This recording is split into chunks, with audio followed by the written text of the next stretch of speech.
Okay, good evening. I'd like to call to order the public hearing. This is public hearing number 2 for the Hamilton Wenham Regional School District FY26 budget. And Eric, so is there anyone on Zoom besides Julia? Yeah, there's a few people in the waiting room. Okay, so I just want to make sure they're all good, like they can hear or whatever, we know that, because I want to, if they have a question then, or, Yep, I just sent them a message Okay, that great. we were going into budget hearing. okay. All right, Vinny, ready when you are. You can, it should switch over now, yep.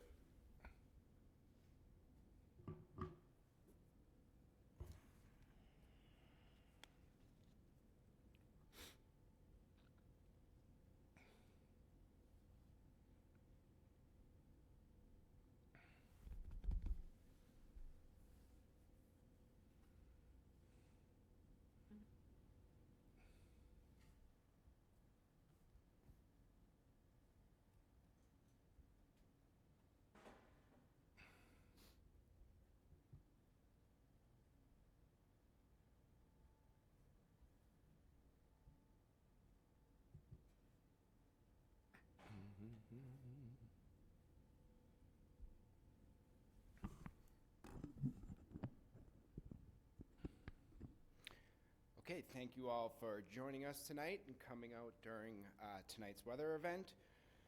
We are here to present to you the superintendent's final FY26 budget recommendation for the public hearing number 2 of the FY26 budget process. Just so everyone knows, in the full meeting later on tonight, the school committee will vote on the budget. So for the second presentation, I'm not going to go through the entirety of the presentation. I'm really just going to advance to the motion slide and then start any discussions or any final comments. Unlike the last public hearing number 1, I presented the public hearing, and then in the full school committee meeting, I updated those numbers. That's not the case this time. The exact numbers in this public hearing are what we are going to vote on for the final budget. So for those who might be tuning in for the first time or haven't seen a lot of the budget presentations, I'm just going to go over a list of things that we look at when we go to build our budget. Without a doubt, the biggest thing is our collective bargaining agreements. These are agreements and contracts that we've come to agreements with our 5 unions. Within these collective bargaining agreements, we find our cost of living adjustments, otherwise known as a COLA adjustment. In addition, it stipulates any step increases. So if an individual is in one of these unions at the end of a school year, they might be eligible for a step increase as well as a COLA adjustment. So both those things are found within our collective bargaining agreements. And for certain unions, they also have the ability for any column or lane changes. This is if an individual goes back to school or takes in-service credits, they can move horizontally along the salary schedule within those collective bargaining agreements. In addition to these documents, a big thing we look at is retirements. At this point in time, in the last few years, we've seen an uptick in the number of retirements. I think it has to do with the baby boomers coming to that retirement age. Vinny, can I just interrupt you for Of course, 1 yep. second? Looks like people, are you trying to see the screen and you can't see it? I can. 'Cause we could- kinda- I can move. Are you sure? I just want to make sure you can see that because we all have it electronically too, so, yeah. So, yeah. Are you guys all good? Good, okay. So the next thing we might look at is retirements. Historically, when an individual retires, they're more seasoned and deeper within the salary schedule, making more of a salary. When there's a retirement, we usually bring in an individual who's younger, less seasoned, and isn't as deep in the salary schedule, and we realize savings through these retirements. In the same note, we also realize savings from staff turnover. So when building the FY26 budget, we are 6 months ahead of when the actual fiscal year starts, and 8 months ahead of when the school year starts. So there might be an individual or a teacher who's employed right now making, say, $60,000 a year. We incorporate that individual into our FY26 budget. But for whatever reason, when the school year starts, that individual is no longer with us, whether they left on their own accord or whether they were not renewed. There's staff turnover, and the individual that we might bring in now might be making, say, $50,000. So we would realize a $10,000 savings from staff turnover. This is one big area that we see savings or changes to the budget from one year to the next. The next big ticket item is our health insurance enrollment changes or any premium rate increases. Health insurance, I believe, represents about a $3 million line item within our budget. And historically, health insurance companies year over year apply an increase to their premium rates. So a 5% increase on our premium rate could be upwards of a $150,000 increase to our health insurance overall.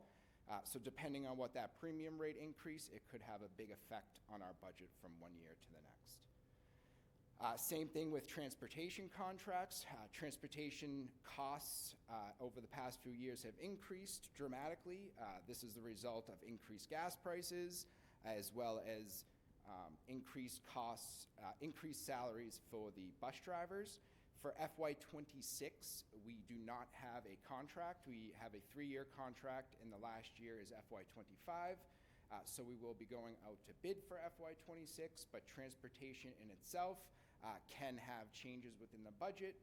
This is both for general ed transportation and special ed out-of-district transportation. Next thing is our out-of-district tuitions. For our out-of-district tuitions, it's regulated by OSD, the Operational Services Division. They set a rate increase every year. For FY26, I believe the increase is 3.6%. Out-of-district tuitions, again, is a line item about $4 million, so any change in that rate, again, can have a drastic effect on our budget. Next is any requests from our building principals or department heads. Every year and throughout the year, we're always meeting with our principals and the department heads and listening to ideas they might have or kind of innovative projects that they want to initiate in the classroom. So we go over and try to help find funding for any of those requests if we have room in the budget. Next is the condition of our buildings and grounds. If you look around, most of our buildings were built sometime in the 50s, so they are approaching 70 years old. So there is failing equipment. Most of our equipment is past its useful life. So we always meet with Curtis, our Director of Maintenance, Facilities and Operations, and go through any requests that he might have to keep the buildings operational. Next is the district's enrollment shift. Our regional agreement dictates how we break out our budget to one community to the other. It's based on a rolling 3-year average of the makeup of the population, meaning how many students reside in Hamilton, how many students reside in Wenham. Whatever that percentage is how we disperse the cost of the budget to the communities. So any changes in the enrollment shift is something we look at while building the budget. And last is just the general state of the communities. What's going on in Hamilton? What's going on in Wenham? Are they trying to put forth a major project during the annual town meeting? And what is the appetite among the community to support the school district's budget? We are always keeping this in the back of our minds when we go to build the budget. So when we go to build it, where do we start? We always start with our enrollment shift.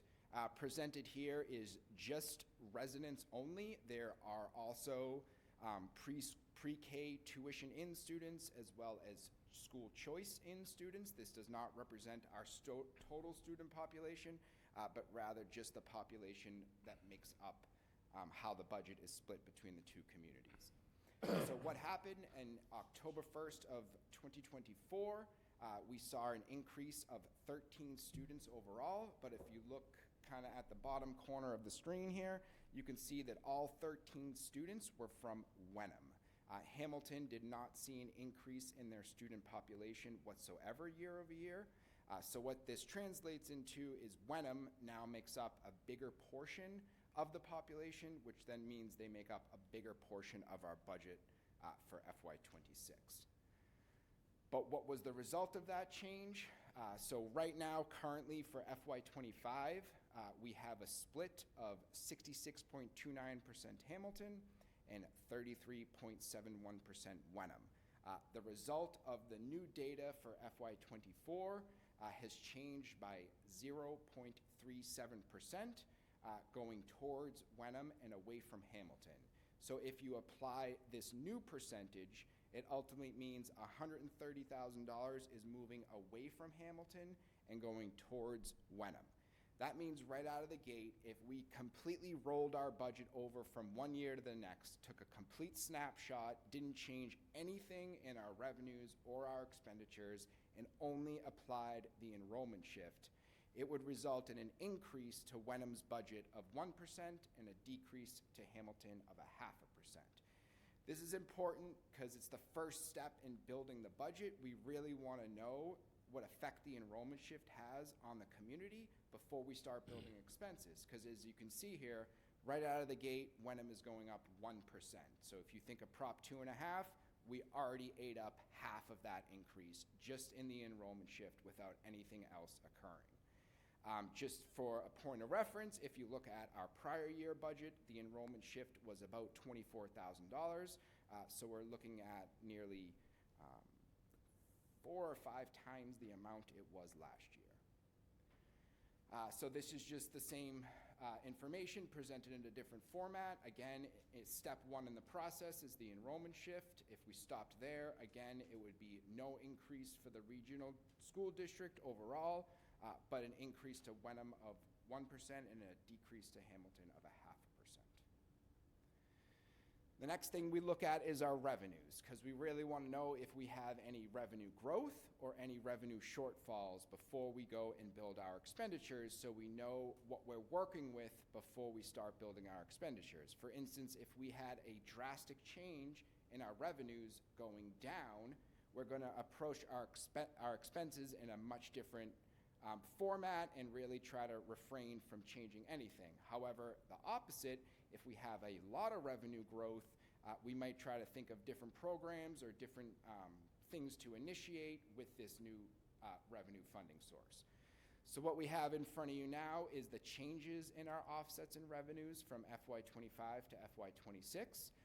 This is all of our offsets and revenues except our assessments. So all of this is all the funds we take in except for what Hamilton and Wenham covers. So year over year, we are seeing an increase of $216,000 or roughly 2.3%.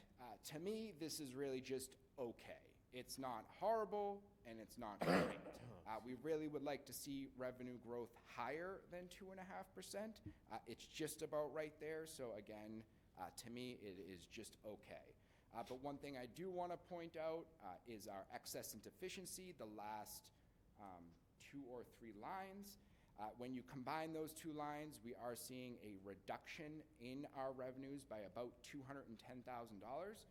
And that's because excess and deficiency is such a wild card. You really can't rely on it from one year to the next. It is unpredictable. There are too many moving parts that could either increase or decrease your excess and deficiency. So historically, we try to move all of those to offsets and expenses that I will get to in a moment. But when you look at all of our revenues again, we have a $216,000 increase. But when you remove our excess and deficiency, it paints a much different picture. We have strong revenue growth of $430,000 or roughly 6.1%. Which looking at this, if again removing E&D, it's a much different picture. It really shows that we're trying to do the best we can to increase our revenues year over year. So now layering in our enrollment shift and our changes to our offsets and revenues, the end result would be a decrease to the regional school district's overall budget of 0.5%. and an increase to Wenham of 0.5%, and a decrease to Hamilton of just about 1.1%. But we don't stop there. The next step is our expenditures, but this represents what would happen if we left everything the same and level funded our expenditures from one year to the next. So the last step in the process is adding in any changes to our expenditures. In front of you here is the summary by DESI category, including all of our operating and our debt. Based on DESI regulations, a regional school district's school committee must approve a budget broken down by DESI category. So this is that chart. Year over year, the FY26 budget recommendation is an increase of 1.9 million, or roughly 4.08%. So just quickly, what does this mean for our final town assessments? We've now layered in our enrollment shift, our changes to our revenues, and now any changes to our expenditures. The end result is an increase to Hamilton of 972,000, or just under 4%, and an increase to Wenham of 712,000, or roughly 5.7%. For the regional school district as a whole, from FY25 to FY26, our town assessments combined are increasing by 1.7 million, or roughly 4.5%.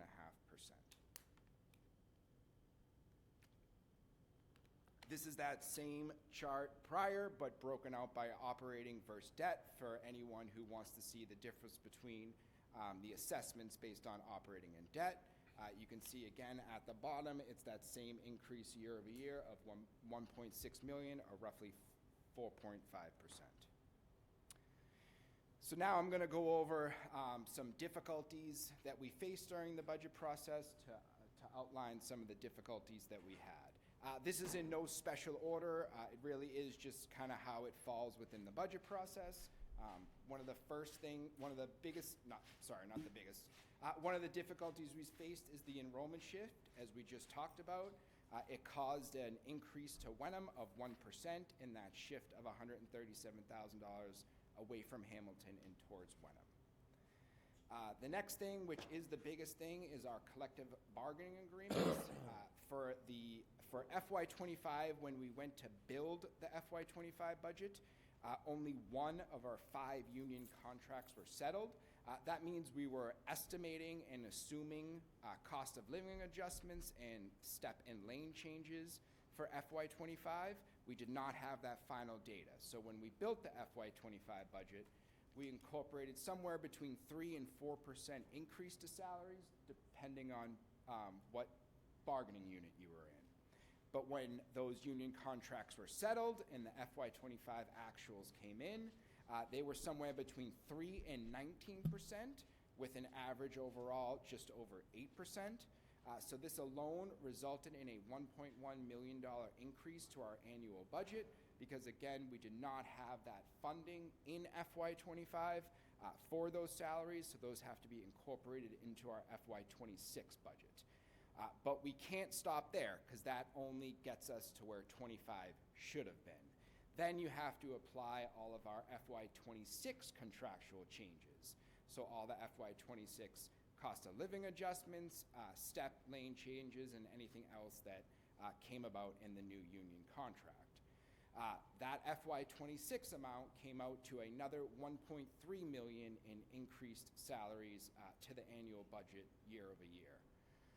So combined, when you take the shortfall in FY25 and then the increase for FY26, it means an increase of $2.4 million in salaries alone over the FY25 budget. So if we left everything else the same, the enrollment shift the same, our revenues were the same, and all other expenditures were the same except for salaries, it would have meant an increase to our overall annual budget of 5.4% increase to FY26. Because of those increases, the next difficult decision revolved around our excess and deficiency usage. So historically, when you have excess and deficiency, you really try to match those revenues with one-time capital expenditures. Because E&D is considered a one-time revenue source and is not reoccurring every year, you really want to use that towards something that matches that, something that's not going to reoccur every year. Salaries reoccur every single year. Fixing a boiler or replacing windows do not, relatively speaking, it should be another 20 years before you see an expense for that again. That's why you really try to use E&D for items like that. But a difficult decision we had this year was, in order to keep the budget below certain thresholds, we took the recommendation of the Capital Finance Subcommittee and then the approval of the full committee, and instead of using those one-time E&D funds towards one-time capital expenditures, we diverted an additional $1.3 million of excess and deficiency towards that $2.1 million, towards our operating budget to lower the overall increase. That means in total for FY26, the school district is contributing $2.1 million in E&D to offset our operating budget. Before this decision was made, we already committed $773,000 to offset the assessment. We added another $1.3 million to it for that combined $2.1 million. Now again, for those who have listened to my presentations before, this is something we're definitely going to have to deal with in FY27, but we really don't know what the full impact of that is going to be until the next budget cycle. There are a lot of moving parts to our budget. We could have increased revenues in other areas that help close this $2.1 million gap. We could end FY25 with a surplus, which would then go towards our E&D usage for FY27. So time will tell before we can truly realize what effect this will have on the budget process for next year, but it is definitely going to have an impact, and it's definitely something we're going to have to deal with throughout the year and during the next budget cycle. The next difficulty we faced revolved around out-of-district cost escalations. Now, out-of-district in total increased by $423,000 year over year. Tuitions increased by approximately $181,000, and transportation by $242,000. You can really see that transportation, both on the general ed side and on the special ed side, really saw an uptick in the past year. Next is our Essex County Retirement Appropriation. The appropriation continues to rise by double-digit percentages every single year. For FY26, we received an increase of 12.4%, which translated into a $147,000 increase year over year. And this appropriation really is out of our hands. We're told the number and we have to fund it, but double-digit increases year over year put strain on other sides of our budget.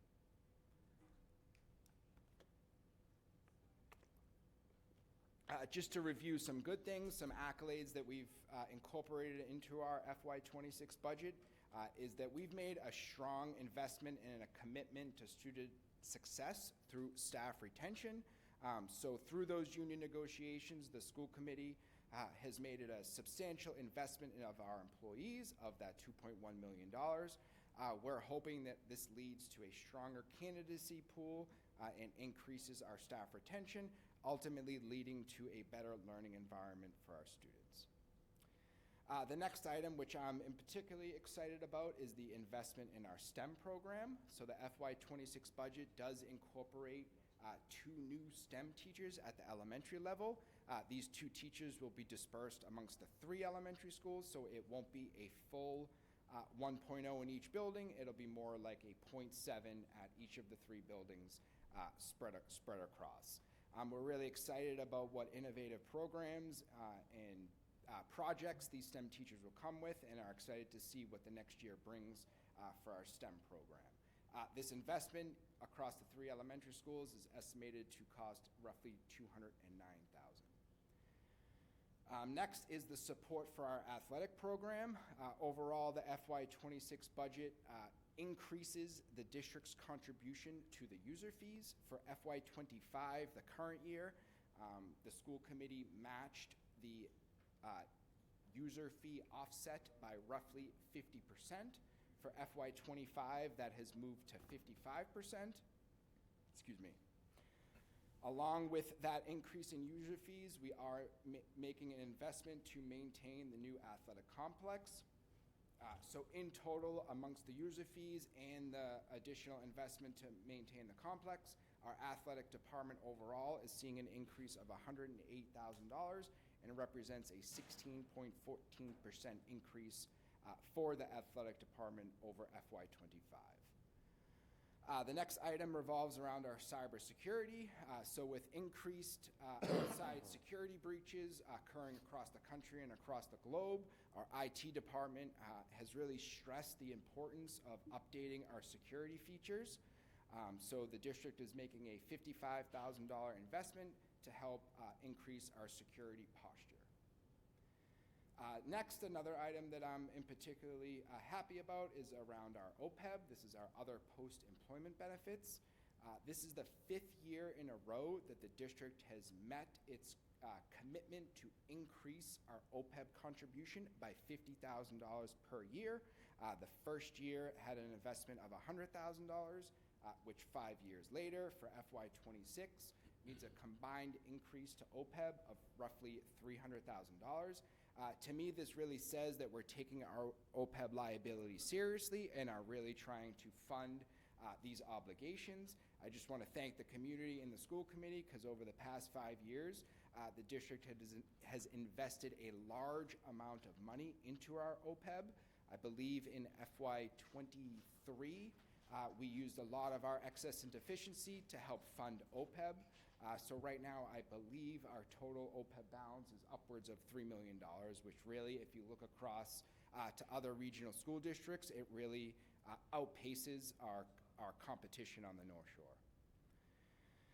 Last but not least is the enhancement to our summer school program. So the FY '26 budget incorporates an additional $33,000 investment, which will make a profound impact on students' summer school experience and help bring in additional staff to support the students' needs. So presented in front of you right now is a chart of all the major expense changes over or under $10,000. This is represented as a gross number before any offsets and revenues, and where I am incorporating both the operating and the debt figures. So you can see at the bottom corner, hopefully it's not too small, is that $1.9 million increase, or roughly 4%. Next, I've incorporated a summary of all of our changes to staffing. Right here, you can see there is a lot of movement every year amongst buildings where we really try to keep the staff we have and redeploy them across the district, depending on what the needs are of the student population next year. We really try to maintain our overall FTEs, or our overall staffing level, and you can see here from one year to the next, we are trying to do that. We're only requesting to increase staffing by less than one person. It's technically 0.88 FTEs. This really can be attributed to that 1.0 additional special education ESP that was needed for a one-to-one aid for a new student that moved into the district. So that concludes the overall presentation for the public hearing, and I hope to see everyone at the annual town meeting on April 5th. So I can take any questions or comments. Thank you, Vinny. Yep. So as a public hearing, this is an opportunity for the public to ask questions or to make a comment. We'll start with in the room. Does anyone in the room have a question or a comment regarding the budget? We are going to have an opportunity for citizens' comments during our general meeting if people have comments on something else. But if anyone has a question or a comment specifically around the budget that Leonie just presented. No. Mr. Tracy, is there anyone on Zoom that has a question or a comment regarding the budget? I'm sending a message in there right now Okay. to the waiting room. Yeah, we'll give them a moment. Anybody has a question in the waiting room, just use the raise your hand feature. And can you just also let them, I don't know if they can hear me, but just that they certainly if they have comments on something else, they can talk about that. Yep, I In a just sent couple them, minutes, just okay. sent them a message. I think we're good. Okay. All right. Looks like no one on Zoom has a comment or question about the budget. Correct. Okay. Everyone, I'm just looking at the committee. If everyone, without objection, I'll be moving towards closing the public hearing. All right. Okay. Thank you very much, Vinnie, for your work. Thank you guys. At this point, we will close the public hearing portion of the meeting. And maybe we'll just, I don't know that I think we can just move right into our meeting. So the public hearing is closed. And before we get started on the regular meeting, I'm just not quite sure who we have on Zoom for members. I know we have Julia. We have Julia Campbell. Okay. All right. Okay. So we have 5 members Correct. present. Okay. All right. Everybody good? Julia, you good? Can you hear us? Yes, I Okay. can hear you. Okay. In that case, I will move on and I will call to order the meeting of the Hamilton-Wenham Regional School Committee on Thursday, February 6th, 2025 at 7:04 p.m. And I will invite you to join us in the Pledge of Allegiance.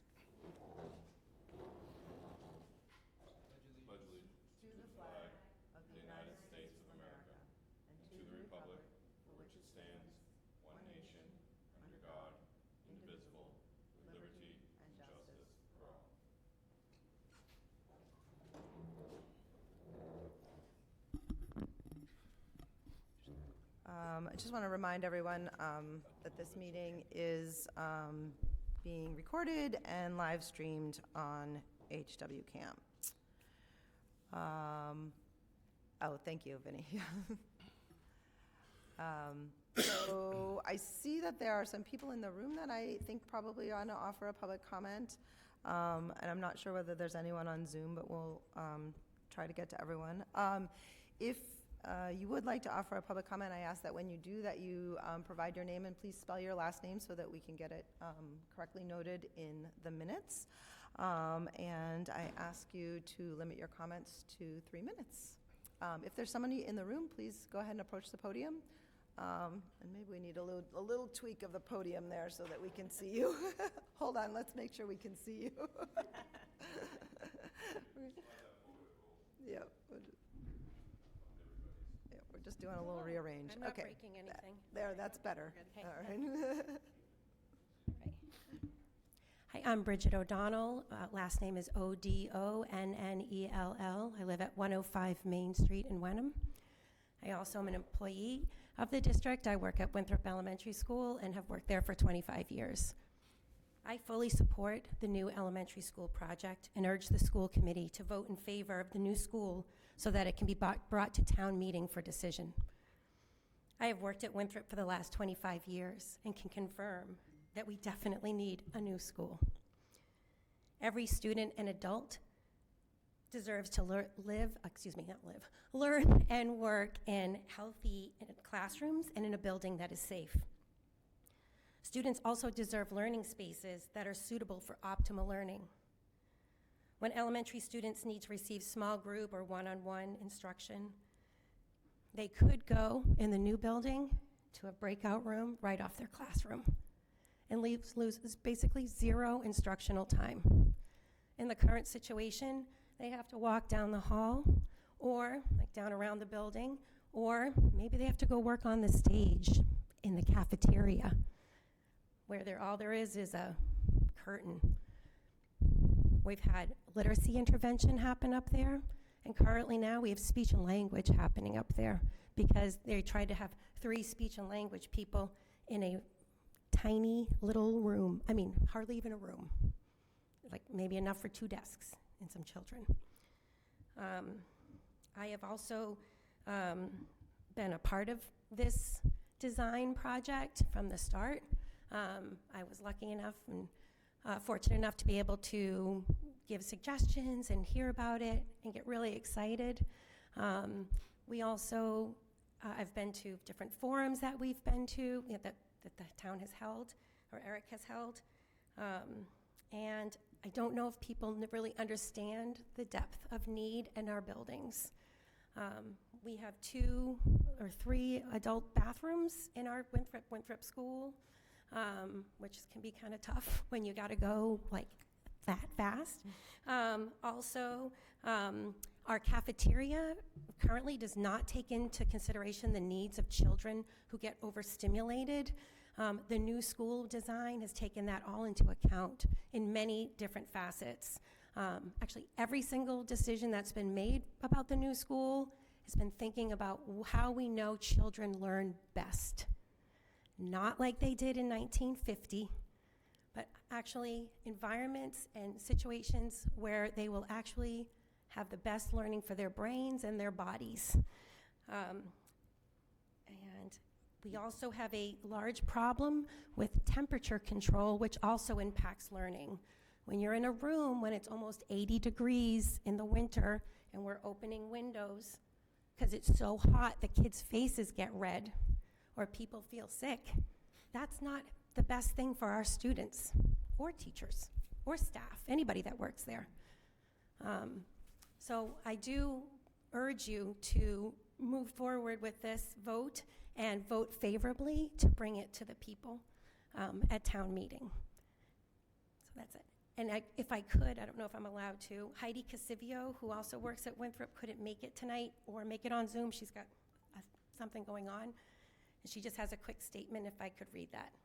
I'm going to ask that we let the other people Sure. speak, and then we'll see if we have Okay, extra time. thanks. Thank you. I want to make sure everyone gets an opportunity. Thank you. Hi, I'm Katie O'Brien, Obrien, Oh. and I live at 114 Forest Street in Hamilton. Thank you. I'm going to Yep. just hold, I'm going to make sure that we have a timer. Would you be our timer? I'm not great at the timing while I'm trying to, so, All good, I'll okay. keep it We'll short let you and sweet. know when you're getting close to your 3 minutes. All That's right, fine. thank you. So I fully support the new elementary school project, and I urge the school committee to do the same and vote to bring this to town meeting. I was a student at the high school when the population was over 700, so this size of a school is not new to the district, and it allows more opportunities for different groups of students to work together and collaborate in a more meaningful way than we're allowed to with the groups that we have across 3 different schools. As a teacher, the design promotes small learning communities as well as appropriate learning spaces that I would be thrilled to be a part of moving forward. Thank you. Thank you. All right. Hi, I'm Linda Mastriani. I live at The mic a little closer. Yep, 23 there we go. Maple Street in Hamilton, and I teach across all 3 elementary schools, so I am in and out of Bucher, Cutler, and Winthrop every single week. As a taxpayer, I urge the school committee to do the fiscally responsible thing and to vote in favor of the new school. I want that MSBA money. I would rather have a brand-new school that I am paying for as a taxpayer than to have 3 70 or 75-year-old schools that we're trying to hold together. As a teacher, I'd like to thank the building committee for their work in planning for a new building that will be safe, healthy, and supportive of the educational needs of our students. And as a grandparent, I look forward to sending my 2 grandchildren to a new school in our district where they will flourish. Please allow the taxpayers to decide on this school at the Springstown meetings. Thank you. Thank you. Mr. Tracy, do we have people on Zoom that would like to offer a public comment? Anyone on Zoom would like to offer a comment, please use the raise your hand feature. Okay. Oh, well, that's interesting. They could, Good to know. No, it's fine. all right, you can unmute yourself. There we go. Somebody just figured There we out how go. to use it. Okay. Go ahead, Alicia. Thank you. Gosh, it's been a while since I had to find that raise hand feature. My name is Alicia Anderson, and I've been teaching in Hamilton Wenham for, this is my 22nd year, 4 of those years were at the Winthrop School, and the last 18 have been at Cutler. And I'm just wanting to urge the school committee members to vote in favor of the new elementary school project so that it can be brought to the residents of Hamilton and Wenham to decide if the project moves forward. I have to acknowledge I'm not a taxpayer in either Hamilton or Wenham, and I understand that those are the folks who will be shouldering the tax implications of this project. However, the money being offered by the MSBA towards the project, it must be considered. It may not be there in the future, which would leave the entire cost to the residents of the towns, should we choose to pass on this project as it stands now. Our elementary buildings are in tough shape. I think at the moment there's a dead animal somewhere in my room. The odor is quite strong. And it just doesn't make fiscal sense to keep putting Band-Aids on our schools to the detriment of students. So again, I urge the school committee members to vote in favor of moving this project forward to the towns for their consideration. Thank you. Thank you. Anyone else I on? unmuted. Is it? I don't know. Hello, can you hear me? Go ahead. Sure, go right, Chantel, go ahead. Yep. Okay, hi, I'm Chantel Clark. I was gonna say I taught here for 20 years, but I remember when we hired Alicia, so I've been here longer than that. So, I am also in support of new schools, the new school build.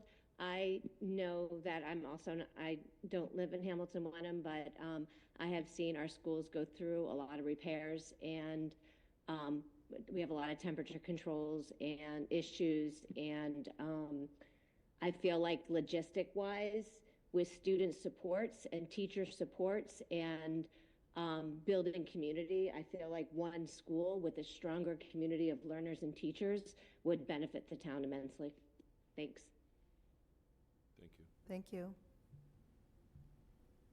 Anyone else online would like to speak? You can just unmute if you can't use the raise your hand feature.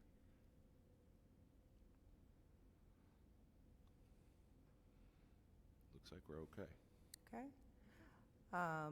So I know that there was someone in the room. I'm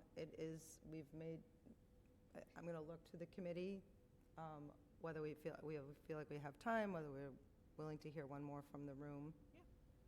If you're still interested in speaking. It's fine with Sure, me. yep. Hi, I'm speaking for Heidi Cassivio, Caccivio, who lives at 11 Hilltop Drive in Wenham. And she asked me to just say the following, that she supports the building of a new elementary school and urged the school committee to vote in favor of the project. Thank you. Thank you. Okay, one more chance there on Zoom. It looks like nobody else Anyone is, else on Zoom? okay? Nope. All right. At this point, I will close the citizens' comments portion, and we have the Zoom link will not close because we have a committee member on Zoom. But I think in general, we usually recommend to watch on HWCam rather than on the Zoom link. Yep. Okay. Next up is, oh dear, a review of the school committee protocols and our mission statement. I didn't pass that out. Let's see who wants to, who's excited to talk. All right, I will do a portion of our committee protocols. As elected members of the Hamilton-Wenham Regional School Committee, we, including the superintendent, accept the high honor and trust that has been placed in us to ensure that the students of the district receive the best education possible. To that end, we hereby commit to the following in the conduct of our business. Number 9, all members will maintain the confidentiality of privileged information and will respect the open meeting law. Thank you. Next up, Amy will read a portion of our mission statement. The Hamilton-Wenham Regional School District School Committee's mission is to ensure our schools create graduates with a passion for lifelong learning together with the critical skills needed to maximize their potential. the Hamilton Wenham Regional School Committee will lead and inspire a district that is a source of civic pride and municipal engagement to serve the community for generations to come. Thank you. Next on our agenda is the consent agenda. Does anyone have any items that they would like to hold from the consent agenda? Nope. Julia, you're good? She's good. Okay. David? I move that the Hamilton Regional School Committee vote to approve the consent agenda as presented in tonight's meeting agenda. Second. Second by Amy Kumberger. We do need to do a roll call vote because we have a remote member. Julia? Yes. Trent? Yes. Amy? Yes. David? Yes. Dana's a yes. That is unanimous of the 5 members present, and the motion passes. 5, correct? 5. Correct. Okay. Next up is the vote on the elementary school building project funding. The motion is very formal and very long. Do you want to read it first? Sure. Okay. Oh, I don't have any more water. Someone did. I got it. I move that the Hamilton Wenham Regional School District hereby appropriates the amount of $142,266,034 for the purpose of paying costs for designing, constructing, and equipping a new Cutler Elementary School at 237 Asbury Street, Hamilton, Mass., including the payment of all costs incidental or related thereto, the project, which school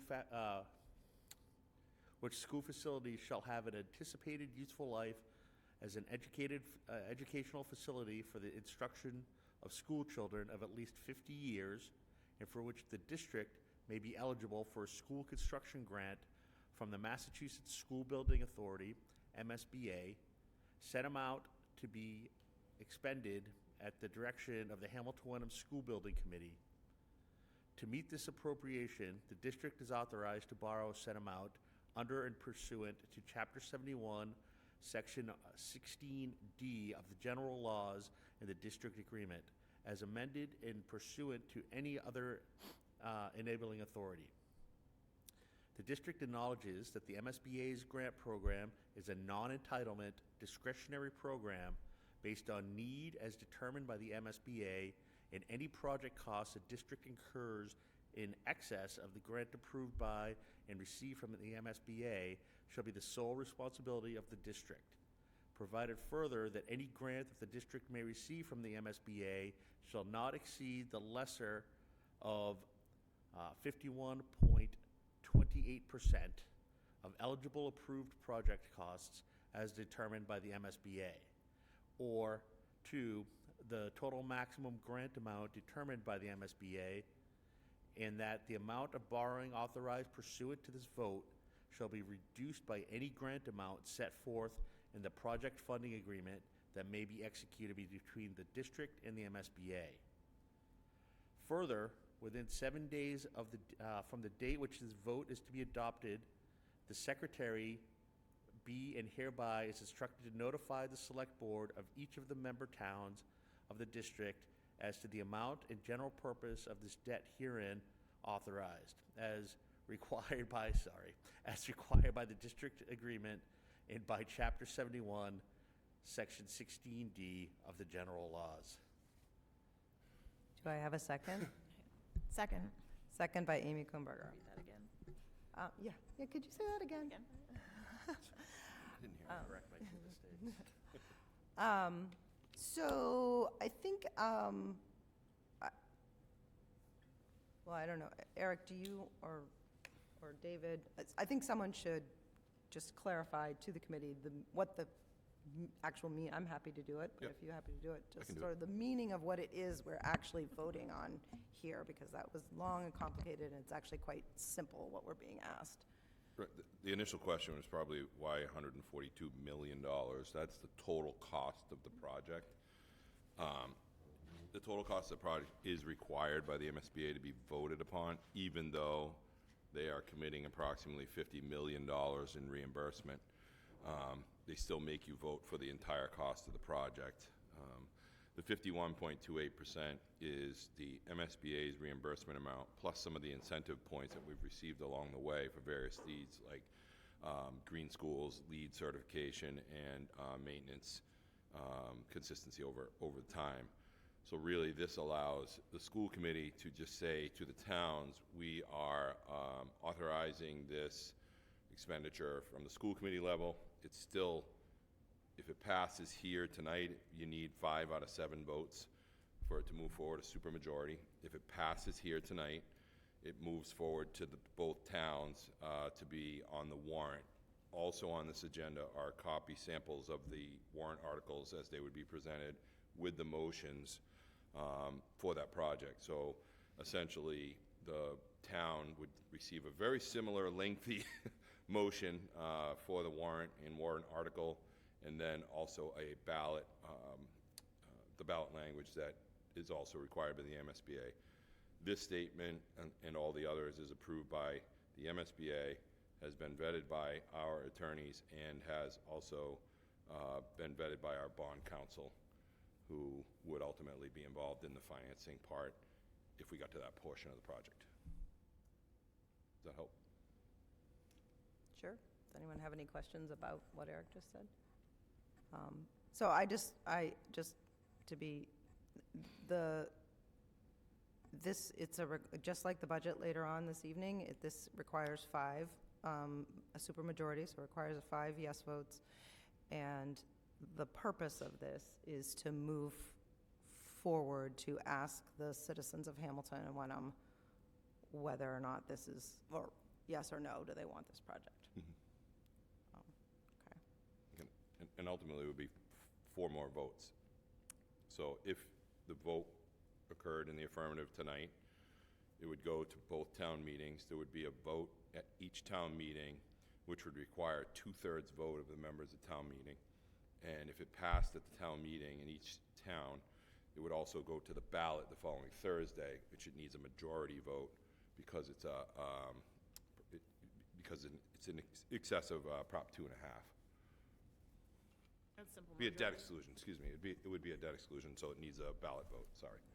I believe, that's a good question. I believe at town meeting, it's a simple, it's 2/3, and then it's a Correct. simple majority at the ballot. Correct. Is that correct? You are correct. Thank you. All right, people have comments? Anyone want to offer anything? Yes. Just some questions for Eric. So these are the final numbers that we've been waiting on.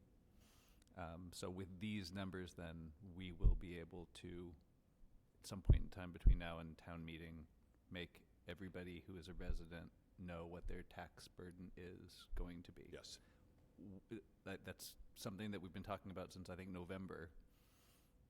When are we going to do that? So we got, was it Thursday? I think Thursday. No, wait, today's Thursday. Sorry. Tuesday, we received the Wenham numbers. So they gave us their numbers. We're waiting on Hamilton to finalize theirs, and as soon as we get those, we'll start to push those out with the towns. Our OPM will work with the towns to get stuff on the website. We'll have calculators on the website for people to go in and calculate their amount. Wenham actually did a nice job breaking it down by thousands. So depending on how many, if you're every under 100,000 is X percent. So it's a fairly simple calculation for people. They made a nice chart. If we can get Hamilton to match that, it'd be easier to present to the people to say this is how you can see exactly what it's going to cost you. Is there a reason that we're not sending it out to everybody, like to every household? This is what your household is. Yeah, we could. We absolutely could. I think I'd have to figure out how to do it for every single household. Like, here's your value, here's your value, here's your value. But I can certainly look into it. I think we can definitely make the charts available for everybody. But I think that so much of what causes confusion in the town and what we do here is that not everybody is as involved as the people are here in the decisions that are made. And that's where I think that you could put a chart up online, and you might get 75% of people that don't know it's there because other things are going on in the world and in their life, right? And so that's my concern, is that we can be as transparent as we can possibly be, and it can still be perceived as a lack of transparency. And I think the way around that is to, just radical transparency, right? We've sent mailers out about this to everybody in the town already. We could do the same thing in this regard.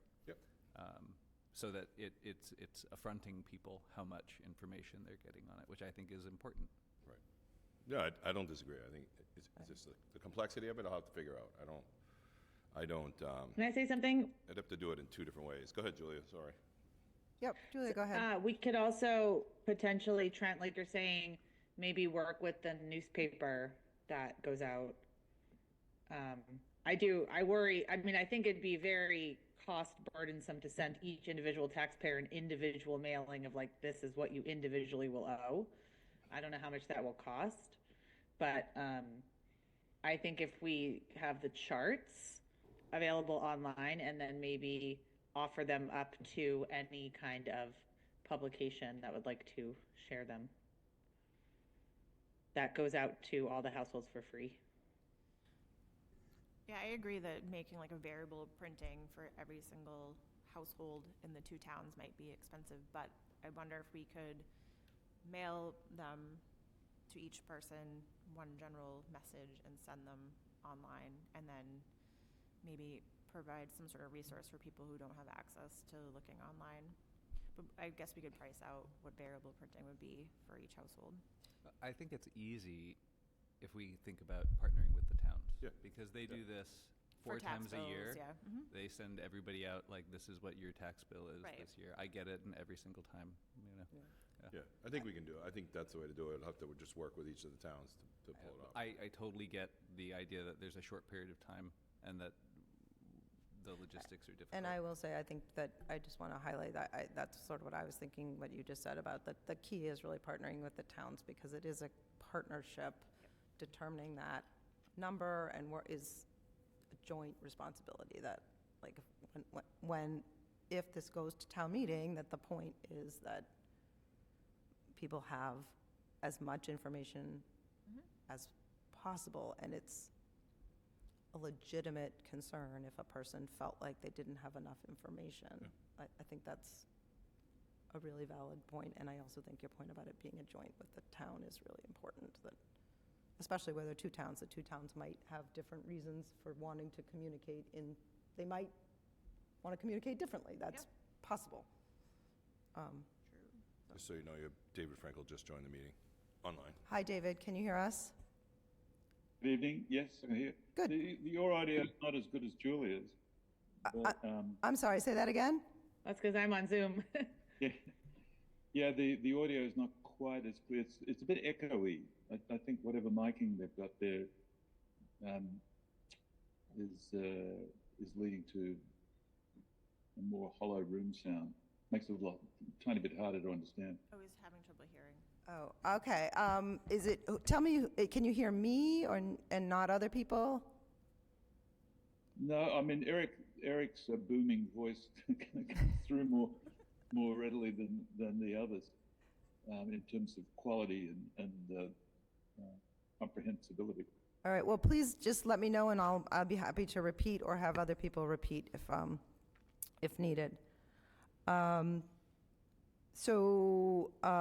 Just to get you up to speed, David Polito read the motion, which is, we're under the Hamilton Wenham School project funding. David Polito read the motion. The motion has been seconded, and now we're having a discussion around this motion. So that's where we are. Did other people have comments, questions? David, no? Julia or David? I think could you just repeat that? Sorry, it'd be difficult, but it's... Sure. So Right into the mic. Sure, maybe I'll have Eric say it, but I'm trying to be loud. I'm not usually accused of being too quiet. That's not been a big problem in my life. But the motion before us is long and complicated, but this is the language that is specifically needed for a school building project. But the gist of this is that if this were to be voted in the affirmative this evening, then it would move the vote to the town meetings and to the ballot to allow the people of Hamilton and Wenham to vote on whether they would like to pursue this project. And the other thing which Trent just clarified in a question is that these are, in fact, the final numbers that we have received. So the numbers listed here are the final numbers. Could you hear me? Yes, thank you. Okay, good. I understand that the motion is.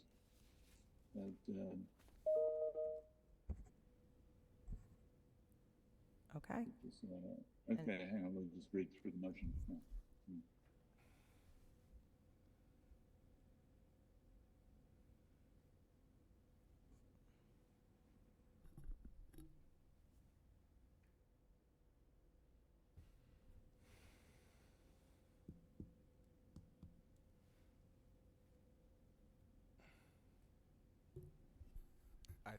I think David Polito should read the motion again. There's water now. This time perhaps with some interpretive dance, or I also agree. David Frankel, do you have a question or a comment? Only, well, we've had a little bit of back and forth by email today, and just to disclose to the rest of the committee, I feel, my understanding is that this amount does not include sufficient to meet the ASHRAE standard 241. And since we're building this building to last for the next 40 to 50 years, I think it's important to make it as pandemic proof as possible for public health reasons, not just for the reasons of students and staff. And so I'm not quite sure how to handle it. It turns out that for an extra $3 to $5 a square foot, we could have had that in there. I see no evidence that that was actually examined and meaningfully discarded or included. Based on just back and forth querying Eric on what was done and why it was done, I don't understand why it wasn't incorporated. It affects test scores, it affects absenteeism, it affects public health, and it's like about a third of a percentage point of the total value of the project to incorporate it. So I don't know where you go with that, but I'm not willing to vote for something that doesn't include it. So maybe, Eric, you can clarify that it definitely doesn't include it. Wasn't that in the email today? The email response was it's not part of the state's, I'm actually looking up for the state requirement. So that everything that has been going in actually meets all current state requirements. Excuse me. At the highest levels. Again, it's LEED Silver certified. So we're at the top of all the current requirements in the states. So you're addressing something that could be in the future down the line, and that we actually are capable of upgrading to, which again I think was in the response. Even though it's not a requirement yet, we do have the capabilities of upgrading to the new requirements should it become mandated in the future. I'm concerned that we're not at that level in all of our schools now until 2028, and then after 2028, we still won't have them in the majority of classrooms. if this project gets up, it only affects less than half of all the students in our school system. So we are lagging badly behind other schools. But Boston Public Schools, for example, since 2020 has already gotten much closer to that, although they too are not yet at 241, at ASHRAE 241 levels. So, and I don't think it's just, it's not just a school district decision. It's because it's a public health issue, because schools are such a great driver of illness into the community.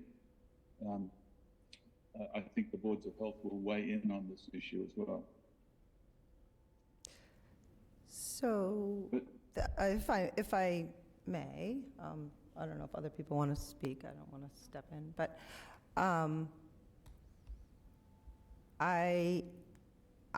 from my point of view, this is me personally, we're really being asked. I think this is, I actually think it's completely fine to bring up your concerns. I think that's appropriate to bring up your concerns and share those. And at the same time, the question before us is not actually how we individually might choose to vote at town meeting. The question before us is, shall we, well, I'm going to back up and say,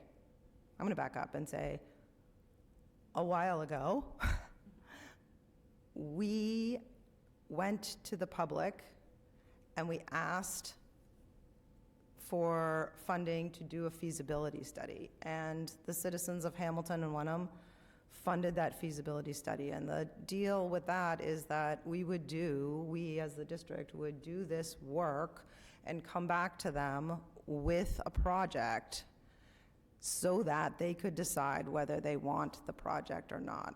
And we've done that. And so when I'm looking at this as this question is now, let's let the people now decide on the project that we have ready to present.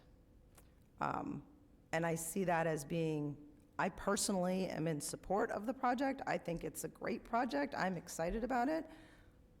But even if I weren't, I'd like to say that I think the right thing is to bring it to the people and let them decide.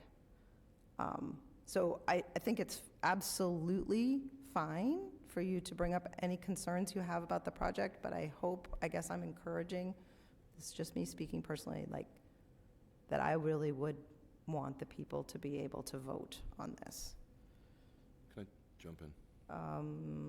Yes, Eric. I just want to be clear with the whole committee. The reality of the standard of air quality hasn't even been met yet, and it won't be until we get to the design stage, which is after schematic. Schematic design is really just the shape of the building and what it looks like. Then we move into the deep design stage, and some of those things like ASHRAE Standard 41 is not even, it hasn't been adopted by Massachusetts at this time. But in speaking with the contractors today, I talked to our people who did our HVAC stuff. They gave me a lot of information about contingencies that are built into the project to be able to say, okay, at this time you have the ability to put in a UV light that would, take particles out of the air in your air systems. You could add those things in along the way as you build. So these kind of growth things that Dave's talking about are not out of the question. It's not designed to that standard because it's not Massachusetts standard. It meets all international mechanical codes, the LEED Silver standard, which we're trying to get to, ASHRAE 62.1, which is ventilation rate procedure, ventilation requirements of high efficiency, using MERV 14 filters, which is actually a higher level than we use now. And it can continue to grow this cost between $3 and $5 a square foot, which would add approximately $360,000 to $680,000 to the cost. It does not necessarily need to be added to the top. It may be part of the contingencies along the way, the trade-offs that are made through the project we built. So I think some of these things are worth further discussion but shouldn't hold up the project, because I still think we can get to some of the places that Mr. Frankel is talking about. Just to clarify, Eric, it doesn't take particles, the UV lamps do not take particles out of the air, it destroys viruses in the air. Correct. And so they're still you, but it's destroyed their effectiveness. But 62.1 has been ridiculed by Harvard as being completely obsolete. It is a worse standard than we had in 1905. And the Massachusetts School Building Association, MSBA, has changed their, because 62.1 used to be in the building code, and probably still is in the building code, but the building code, I am told by MSBA, now simply says the latest ASHRAE standards, that because things are changing so much, they wanted to get away from language that specified which ASHRAE standards. But the latest one is 241. So I don't think it's entirely accurate to say that it's not part of the standard, because they've stopped being specific about the ASHRAE standard and simply refer to the fact that you should use the latest ones. And as I say, ASHRAE 241 is the latest. Can I say something? Julia? Sure. Oh, yeah, I know, David can see me. I think we should bring this to the towns to see. I think that's our responsibility, to bring this to the towns for them to vote on it. Like, this is not set in stone what we vote on right now. This is just saying we vote to bring it to the towns, and then the towns can vote how they want to vote, and we can vote as citizens how we want to vote. Yeah, and I think we're getting too into the weeds for this particular motion. if the motion was just to bring it to the town, and it seems more long-winded than that, but I've got no objection to being brought to the town's vote, so long as it's not brought to the town's vote based on unanimous approval of its content. I'm sorry, David, can you say it again? So long as it's not brought to the town, I didn't hear the end of that. As long as it doesn't imply that the school committee unanimously supports it in its current form.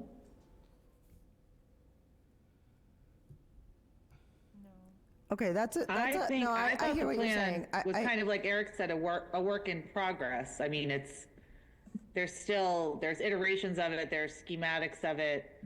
The design is. But nothing has, ground hasn't been broken yet, because we don't even know what the towns are going to say. No, I think, Julia, I'm not sorry to just step on your toes. I do think, David, I think that's a valid question or point, that by voting for this, I think that's an important and valid point. Doesn't mean we support it as it is, exactly. Right.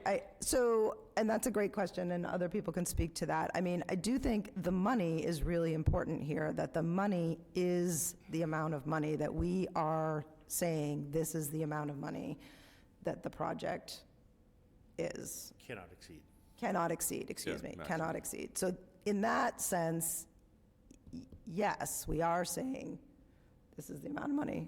You look like you want to say something, David. No.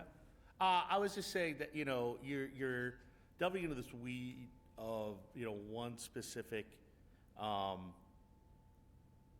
point that you tend to bring up quite often.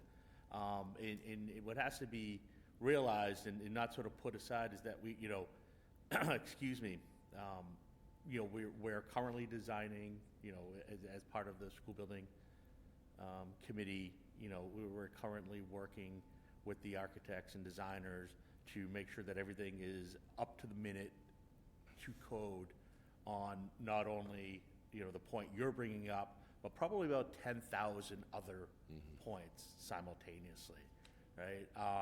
And what, we're paying people very good money to do is to make sure not one of them is missed and not one of them, isn't the most up-to-date and best choice for the children in our community. Excuse me. That's, not to say that your point isn't valid in, your concern, isn't real and that you have this expertise in this field. However, you know, it is one of very, very, very, very, very many little pieces of the watch that we're trying to build here. And, you know, while, again, your concern is valid, you know, the main thing, you know, we can do is sort of assure you that, you know, we hear you. And I think this goes to everyone else who's ever sort of sat here and felt like they've said something in the audience and they haven't been heard.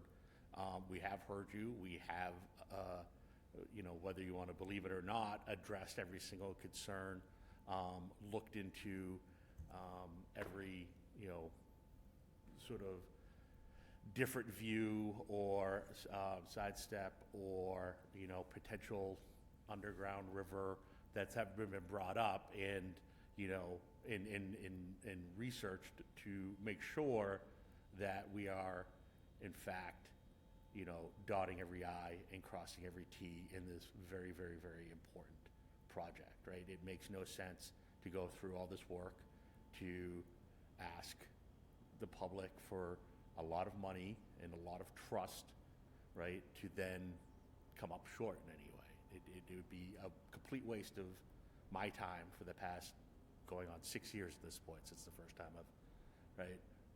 And in, you know, so I definitely respect what you say and what everyone else, you know, has ever come in here to say, you know, but, you know, at this point, all I can do is ask you to sort of trust that the process is to try and bring everything that we possibly can for the least amount of money to this town and to our students, right? And that includes hearing what you're saying about, you know, these codes possibly being updated, and then making sure that, you know, the people we've hired to do this are looking into this, you know, every single day along the way to make sure that we're not opening, which has happened just about with every building in this district, have opened and already been sort of behind the 8 ball and not up to speed. So can I just ask a question? Who, for I've got a devil's advocate that I just can't let go. Who makes this decision? That decision we Who have makes what decision? Who, ultimately, who will make the decision of which standard we are going to meet in the building?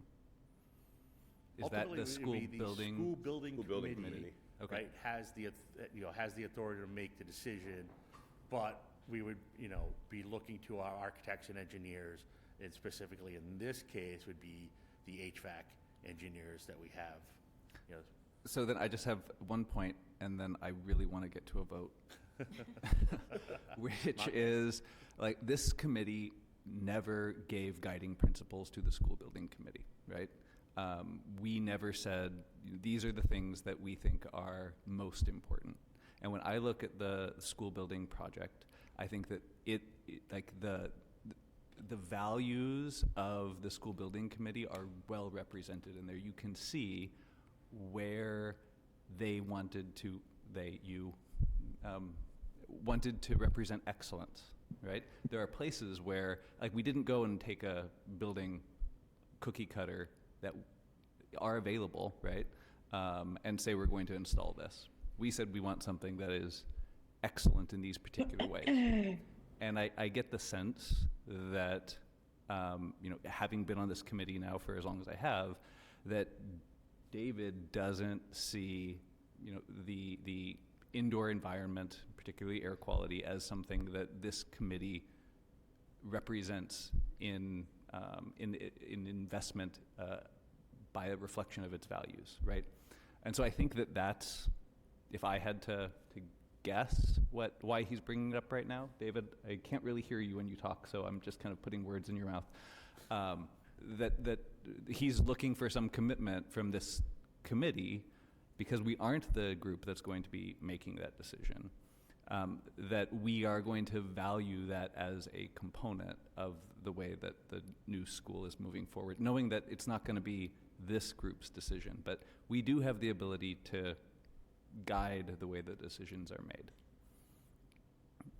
Does that make And sense? and to your point, Trent, because as members of the committee, we are in a way conflicted.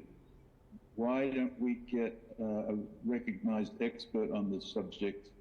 But it's less a mechanic. The HVAC engineers are not necessarily experts on the consequences of their decisions. They're much more mechanical in their expertise. They're working out the volumes and the deployment, But if we could get a guest speaker to speak to this issue to the whole committee about why we should give a shit about which standard we adhere to, I think that would be very good for guiding your decision making. Because David, I think that I don't claim to be a recognized expert on the subject, although I'm probably better read than most on the subject. But why not go direct an expert? And I think Trent is actually familiar with one of the most prominent experts in this field. Trent, go ahead. I think that, David, we've established that this group is not the one that's going to make those detailed decisions. That is the school building committee. And so all we can really do is give guidance to the school building committee. Yes, from a procedural perspective. Yeah. Could we not charge the superintendent to take, since he's chair of that school committee, to take this issue and project our views on the subject? I can assure you, as three members of the school building committee are sitting here right now, that is very clear what your position is, and I will definitely be hounding the next time I meet with the HVAC guy on the project, but, again, to sort of reiterate, and again, it's not that you're not being heard, but, excuse me, throughout this process, we've had these community forums, and we've had, different opportunities to meet with teachers in public and. Well, I did. I did raise it right at the beginning of the school building committee, and was told, there, wait. It's that decision we made downstream. Yeah, so I'm going to just interrupt and say. And it really hasn't been made, actually, because I don't think you guys debated the issue. So David, so David, I hear you, and I heard you say that you had the opportunity to raise this issue, and I heard David Polito, who's on the school building committee, say he's heard that opportunity, that you've raised this issue. So I understand your frustration, and at the same time, I don't think the issue is that you haven't had the opportunity to raise the issue, because it has been raised. We have heard the issue. Well, Dana, not to be argumentative, but our school protocols call for complete debating of the issue, and my objection about this and on a couple of other issues is that there was never substantive debate, as far as I can tell, but correct me if I'm wrong, Eric and David, about whether to be or not to be on 241.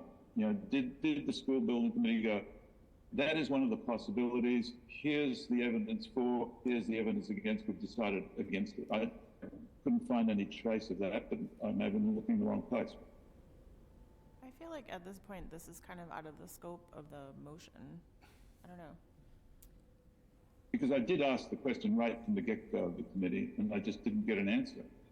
David, I'm not sure if you could hear what Amy just said. So Amy is just saying that she feels like at this point we might be beyond the four corners of the motion. Sure. Okay. I'm not trying to... What was that? Filibuster. I said I'm not trying to filibuster you. Try to do that. Okay. Does anyone else have any questions regarding the specific motion in front of us? Looks like maybe we're ready to vote. I'm looking at the two people online, yes? Julie, you ready? Yep. You guys vote? Yep, okay. You guys ready to vote? Okay. Yes. Yep. All right, is everyone is clear? No one needs David to repeat the entire motion? No. We're going to do a roll call vote. I'm going to start with you, David Polito. Yes. Amy? Yes. Dana's a yes. Trent? Yes. Julia? Yes. David Frankel? No. Okay, and so that is 5-1, and the motion passes. Correct? Yep. Okay. The next item on the agenda is the superintendent's evidence. Before we do that, David Frankel, I don't know if there's any way for you to move your mic a little closer. I think we're all having a little trouble hearing in both directions, but I can hear Julia just fine, so I'm not quite sure what that's about. But Testing 1, 2, 3. that's a little better. That's actually better. Yep, that's a little better. Thank you. I'll lean forward a bit more. Okay. Sorry. That's good. All right. Next up is the superintendent's formative evidence. Thank you, everyone. This is the mid-cycle evaluation evidence, mid-year, and it's really the first half so that you can begin to go through the evidence, outline questions, or start to track it for evaluation purposes at the end of the year. As we get into May, I'll continually add to this document. The way it's designed, I just continuously add to it. So it gives you an overview as to right now where I am with goals and objectives that I laid out at the beginning of the year that were voted upon by this committee. It outlines everything from meetings to things that we're working on through the district and opportunities that we have to look towards the future and trying to finalize some of my goals as they relate to the district goals. So this is just for you to take and begin to digest and put together, formulate questions. If you have them, please reach out to me with the understanding that I'll continuously add to this document so that as we get into May, I'll get a final document that'll be, 25 or 30 pages long that will have the entirety of the responses for my goals for this year. So I just want to make sure everybody had it in a timely manner, and certainly if you're going through it and you have a question, please reach out to me. I just wanted to add to that, just exactly that I do hope by having it, you do have it in a timely manner. We have plenty of time. I asked Janelle to help. I don't know if you have remembered, but in the past that the actual form that we fill out for the superintendent evaluation is really just frustrating from a formatting point of view. Janelle has done some real work on it, and she's gotten the form already. So my hope is to get those forms to you actually very soon, so that if you wanted to sort of do your evaluation as you go along, you can do that. So I'll be getting those out to you. And then I just want to reiterate what Eric said. This is a lot of information, and I hope that you'll reach out to him. Of course, you can always ask a question in a meeting. It's important, but also I hope that you'll ask him directly. One of the things about being a school committee member is that you do have a direct line to the superintendent. So in this document, I know I glanced at it, I had a couple questions. I'm going to ask him directly so that I'm clear. Anybody else have any questions about the process or about sort of the general what's going on here with this? Okay, thank you. Thank you. Next up, I think is maybe Amy, who's coming right along, is an update on the communications and branding conversation. Yes. Thank you. So I have been meeting with a member of the community, Chris Ford, who has branding and design agencies, Pilot and Yellowfly in Boston. And I showed him all the work that we've done up until now around branding. And he has volunteered his designers to take on the next steps of the project. So right now I'm waiting for him to update me with their timeline. But that is pretty much the update, and as soon as I have that, I'll share it with Mr. Tracy. Great, thank you for that. Thank you for doing that work and for having those conversations. Does anybody have any questions? Can I add to that? Eric, go ahead. Sorry, just a subset to that. Mr. Ford also reached it back out to me, circled back to me, connected us up with some graphic design people to do our signage. We're responsible for all the signage at the new athletic facilities, so he connected us to kind of a group that does this specifically for companies like his without us having to go through a middleman, so we should be able to save some money on that as well. So we're looking forward to that meeting. It should happen after vacation. Great. And is this, timing-wise, do we feel like we're going to be in an okay time frame to get the signage done? We are in good shape. Great. Okay. Anyone else have questions or comments on that? Thank you. Next up, this item is titled Procedures for Addressing Protocol Concerns. A couple meetings back, I came to the committee and asked how the committee wanted myself or whoever is in the chair position to address concerns regarding member behavior, and I do appreciate, I did get some feedback from individual members and I appreciate the feedback that the committee would like those concerns to be brought forth to the committee, to trust the committee, to be transparent with the committee, and to try to address them in that way. And so I appreciate that feedback. If anyone has anything that they would like to address regarding that and that conversation, this would be the time for that. Yeah. Can you hear me clearly? Yep. Yes. I don't want to address every one of the allegations and imputations that you made at that meeting. Not at this meeting. It will take too much time. But I do want to address one of them, and I'll just read from the minutes to refresh everybody's memory. You stated that Dana stated, Chair Alara stated that the following: several months ago, member David Frankel applied for a grant on behalf of the district without authorization to do so.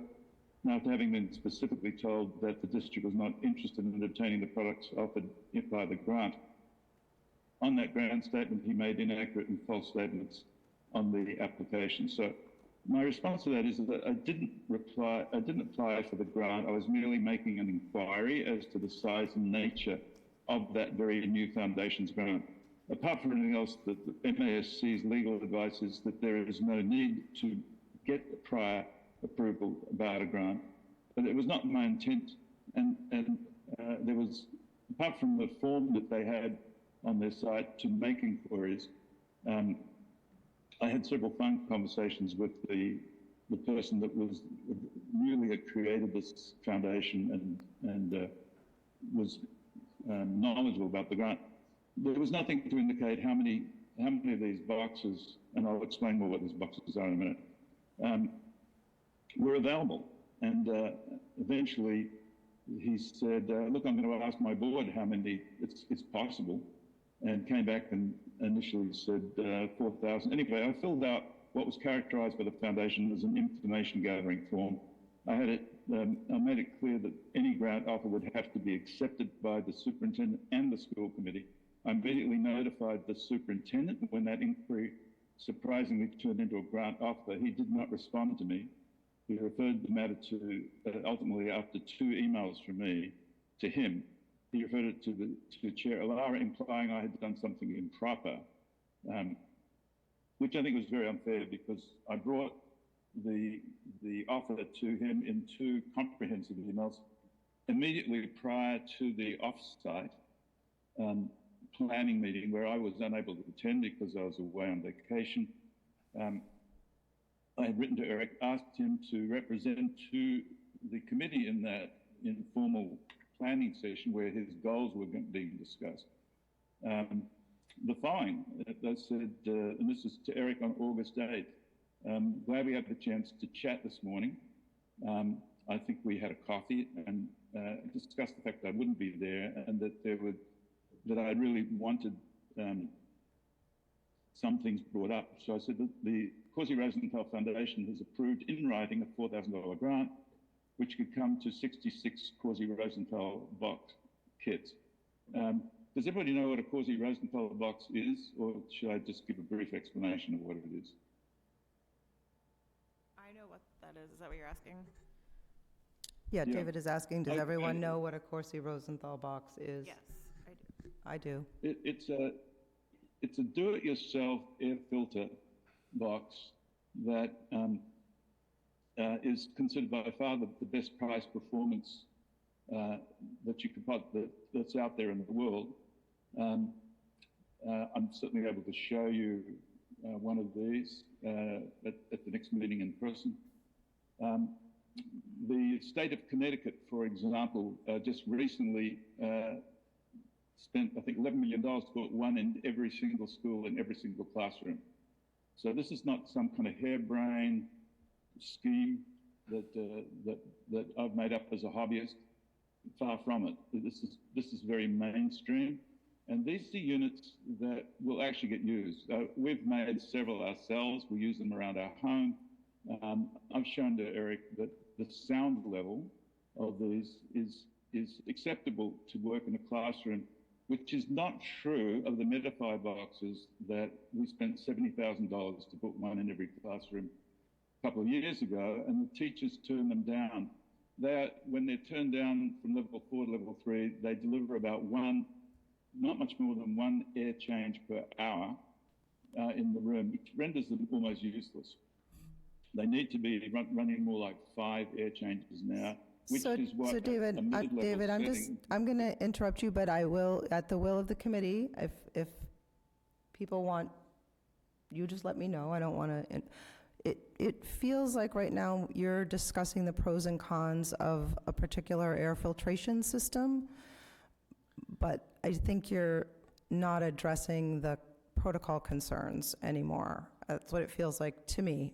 Other people can tell me if they'd like to continue. I agree with that. I gave you and the committee probably took half an hour to go through all of my misdirects, and I really want to clarify what was said to Eric in 2 communications. Basically, the second time I followed up because he hadn't followed up, and it turns out he didn't bring it up in the off-site meeting in spite of my request. At September 11, I wrote to him and basically said, I'm just looking to understand, would you like to discuss the grant offer? I'm just looking to understand if you wish to accept this grant offer or reject it. In either case, I'd appreciate understanding your reasoning. 3 days ago, into the new school year, and my granddaughter Rena caught COVID and now has missed 3 days of school due to an infection that had her temperature at almost 103. Clearly, there are other students and staff that have been exposed and a number infected. It's also turned our household upside down because my wife is having a hip replacement, blah, blah, blah. So I'm not going to beat this to death here. The CR box, the Causey Rosenthal box, is the lowest and quite quiet setting, has the ACH higher than the Medify 50 on the highest setting, and the mid setting of the CR box is able to deliver an air change per hour of 5 in a classic classroom, versus Medify 50's 2.1 on its highest level setting, and since the teachers turn it down or off, because it's unacceptably noisy, the air changes per hour is 1.2. Anyway, my only point is this, that we have an offer on the table for free of 140 units of this. And I'm really not happy that that was turned into a smear. Well, I think the question is more. And based on a false premise. Okay. Based on a false premise that I had done something irregular against a set of rules that really were not made manifestly obvious, and which are not statewide rules, and I'm still not convinced that it's part of any formal policy we have.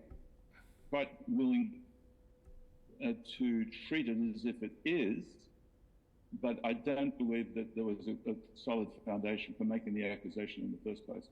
But be that as it may, the question is, we have an offer on the table, and the consequence of using this kind offer is that we would have an opportunity for an educational opportunity for a lot of students.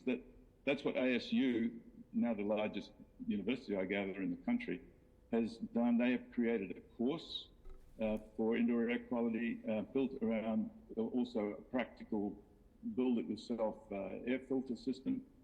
And then they've taken it to the schools. Yeah, David, can I say something? This is, Julia. we're talking about the way you went about applying for the grant, not the substance of the grant in any way. Yes, It was about how you went about applying for it. The other thing is just, having worked for a nonprofit for many years, we get offers for things that are free all the time. And there is a huge resource of manpower and time and other things that go into learning how something works and everything like that. But I don't want to go into the substance of the grant, because I think what we were talking about, if I was correct, was not the substance or the box or whatever it was for. It was how it was about how no, I understand. how the process and the protocol. I reject that characterization of what happened, because what I did is I saw that the grants were all of a sudden available, and I made an inquiry as to what grants were possible, and then I took that to Eric. It wasn't an application? It would have then been taken if he'd shown any willingness. It would have been taken to the committee as a whole. He instead, implied that it wasn't really the committee's choice; it was his. I don't think that is proper either. This is a committee decision, and to whether or not to assign Eric this as a goal or not. Well, I don't know. I mean, I feel like I have. What if I had like 300 printers that I wanted to give? That doesn't have to go through the committee. That would just have to go through Eric. Or what if I had some office supplies to give, or if Yes, I had a rug, or that's true. God only knows. I guess that I think, I think that it's in the eye of the beholder, and that it's not even about the issue of the substance of what the grant was funding.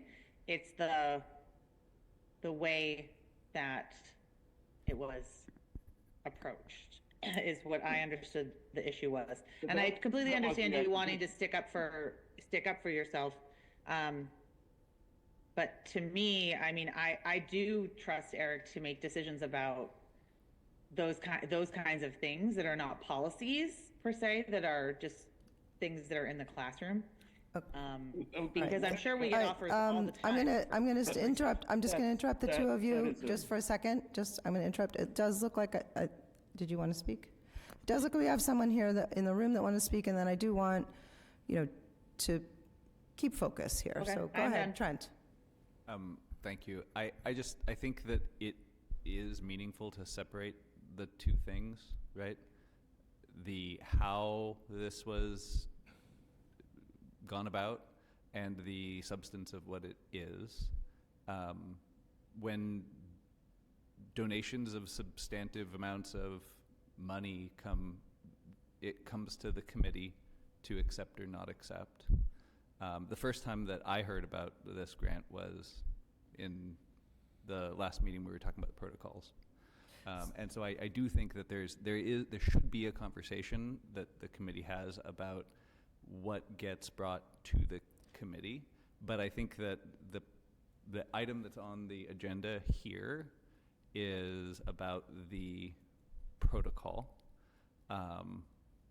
And I would just say that, when you, at the end of the meeting tonight, ask for additional items for future meetings, then I will put that on as a additional item for a future meeting, is how the committee responds to things that are potential donations that are coming in, because I think we have a couple other things. But I think that A, that's an important discussion to have, and B, is not exactly what we're supposed to be addressing under what's on the agenda here today. Thank you. Other people? Okay. Yeah, I would accept that to place it on. I'm sorry, David, can you get closer to the mic? I can't hear you now. Sorry, I would accept that as a friendly suggestion. Put it on the agenda to be specifically debated at some future meeting, at the next meeting. All right, we ready to move on? Okay. Thank you. Let me just put the vote on. You good? All right. Next up is Vinny again. To the FY26 final budget.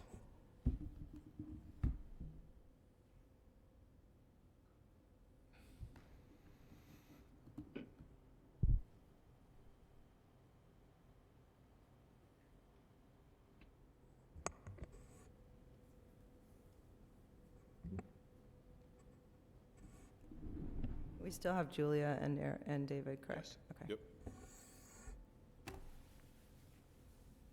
I'm just duplicating what Yep, he's no, doing just, on my screen. just making Yeah, sure. just so they can see what he's.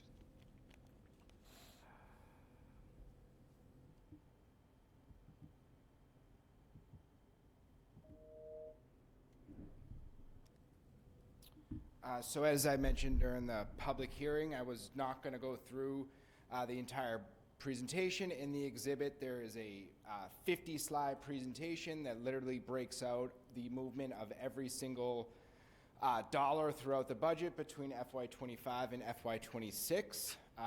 Right here, I have the final budget motion, and I can answer any questions or any final comments, or I can go over anything in particular somebody might want to review again.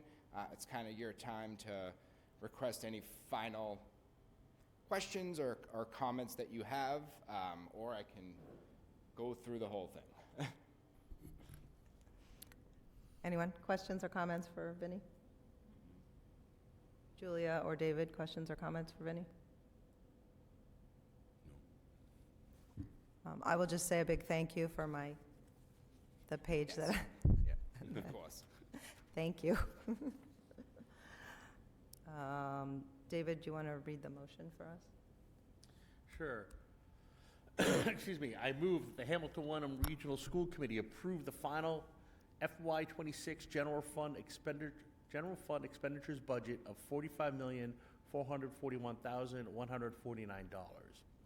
This includes general fund operation expenses after offsets in the amount of $43,493,242 and general fund debt service expenses in the amount of $1,947,907. Furthermore, the gross operating expenses of the district before offsets have been allocated by the DESI defined chart of accounts according to the summary by DESI category chart included in this budget presentation as detailed in the exhibit. Do I have a second? Second. Second by Amy Kumberger. Is there questions or discussion? Can't see the people anymore. No, they're not. No, Nope. nothing. All good, I think. All right, it looks like we are ready to vote. It'll be a roll call vote. Trent, Yes. Julia, Yes. David Frankel, Yes. Dane as a yes, Amy? Yes. Yes. All right, that is unanimous, and of the 6 members present, and the motion passes. Thank you, guys. Thank you, Vinny. Whew. It's anticlimactic after all this. After all that. Next up is school committee budget and capital communication discussion. Eric, I don't know if you want to say that, or, yeah. We wanted to get this on the agenda earlier rather than later to be able to put together our one-page flyer that we have prepared for town meetings, just as we have in the past, usually a one-page visual flyer of kind of the budget highlights, also the school highlights, that anything that would go to town meeting, we put on this one-page flyer. We need to get it done within a week of town meeting because it has to be approved by both moderators before I can actually bring it to the town meeting. So just wanted to put that in everybody's front and center view because we have a short window to do it with vacation coming up around the corner. Thoughts, comments? Graphic designers? I volunteered to create it if you'd like. That's okay with everybody? Do we need to vote on that? Have we before? I second Yeah. Amy volunteering. Yes, I think we have voted on that before. I think you've done it before maybe, and David's done it before, I think. Yes, and I do think we have voted on that.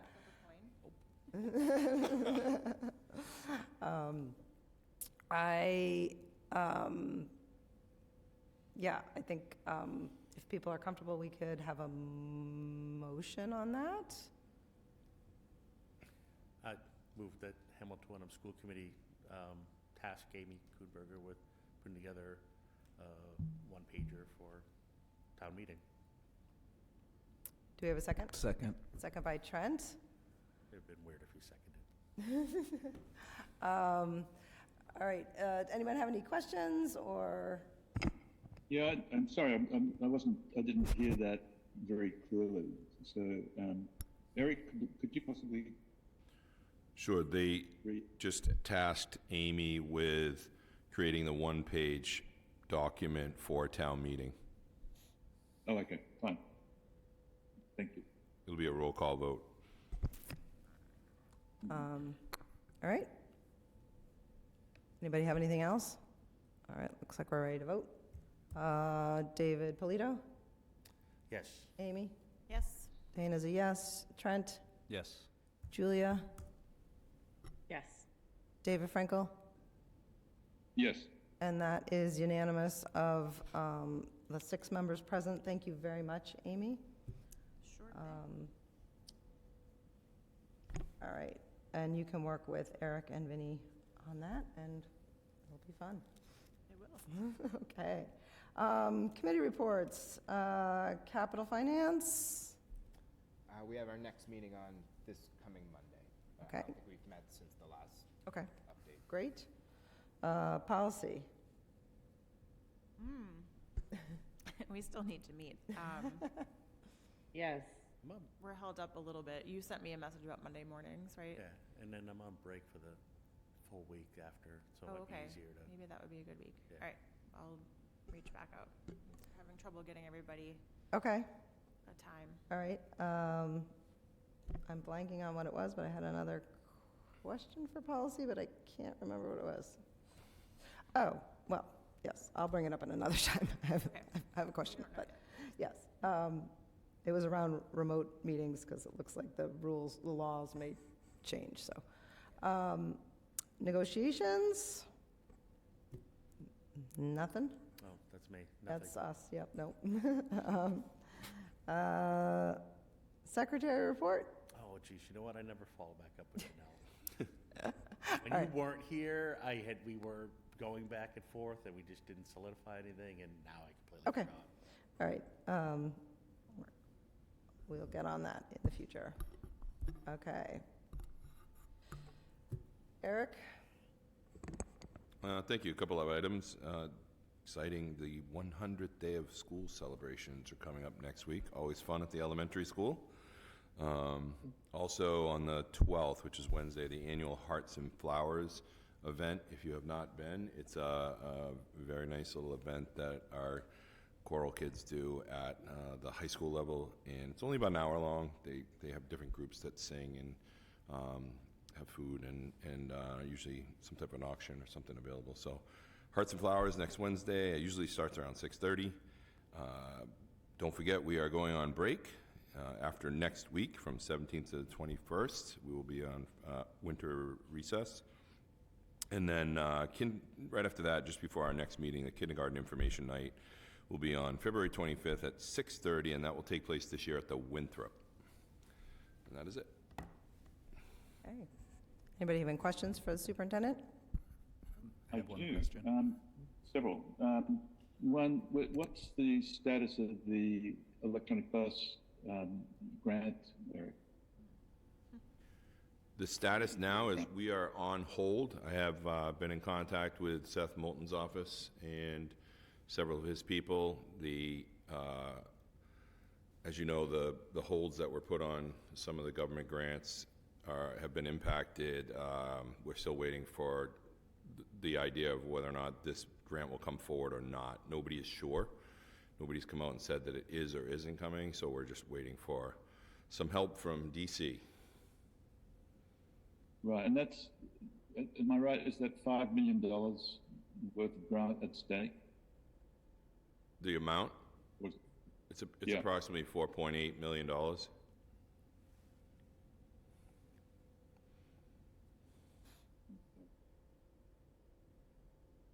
So, very good. And what's the status of the BTQ energy study? I believe Curtis has reached out. I don't know at what state he's at, but he will be here next meeting to talk about the water requests that were made last meeting, so we can ask him then. Okay.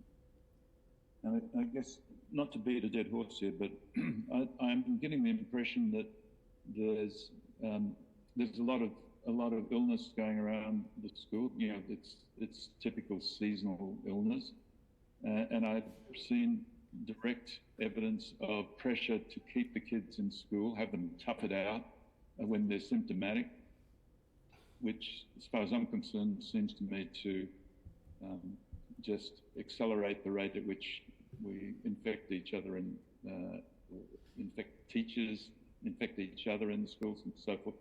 So I'm just wondering, what is your own personal policy? What is your plan to mitigate, to reduce the amount of disease communication that goes on in the school? Realistically, we rely on our nurses. Our nurses make the decision on who stays in school and who goes home. They work directly with kids and families every single day, and also keep us in the loop as to what may or may not be happening within the schools.